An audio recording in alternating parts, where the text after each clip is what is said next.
ہم اپنے معاشرے میں بہت سے ایسے لوگوں کو دیکھتے ہیں کہ وہ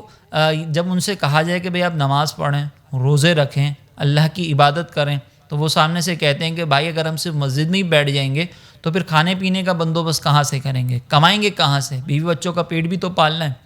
یہ وہ لوگ ہیں کہ جن کے ذہن میں عبادت کا مفہوم جو ہے وہ بہت تنگ ہے۔ وہ یہ سمجھتے ہیں کہ عبادت صرف نماز روزے کا نام ہے، اور اگر ہم اس میں مشغول ہو گئے تو باقی سب کچھ چھوڑ دیں گے۔ حالانکہ شریعت نے ایسا تصور نہیں دیا۔ اسی طریقے سے بعض لوگوں نے عبادت کو اللہ تبارک و تعالیٰ کی رحمت پر بیجا امید کا نام دے دیا، اور نتیجہ اس کا یہ نکلا کہ وہ یہ کہتے ہیں کہ بھئی نماز چاہے جیسی بھی پڑھو، قرآن چاہے جیسا بھی پڑھو، اللہ تعالیٰ بڑا غفور و رحیم ہے، اللہ تبارک و تعالیٰ ہماری عبادتوں کو قبول کرنے والا ہے، ہم جیسی بھی نماز پڑھیں، یہ سب کا اپنا اپنا معاملہ ہے۔ حالانکہ حقیقت یہ نہیں ہے۔ حقیقت یہ ہے کہ میرے آقا دو جہاں صلی اللہ علیہ وسلم نے ارشاد فرمایا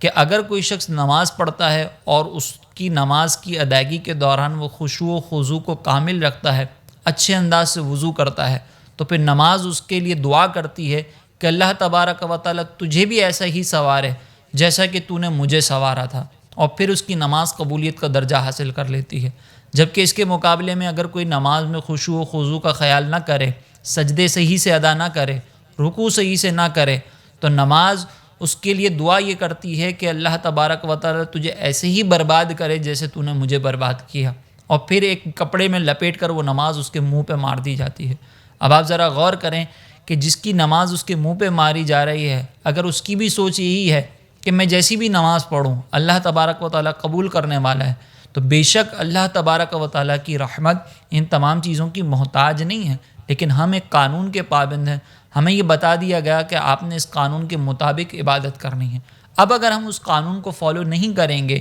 ان پابندیوں کو اگر ہم اختیار نہیں کریں گے اور اپنی سوچ کے مطابق ادا کریں گے، تو یقیناً یہ نقصان ہے۔ تو اسی لیے عبادت اس چیز کا نام نہیں ہے کہ ہم اللہ تعالیٰ کی رحمت پر بیجا بھروسہ کر کے جیسی مرضی ہے ویسی عبادت کو اختیار کر لیں۔ اس چیز کا نام حقیقتاً عبادت نہیں ہے۔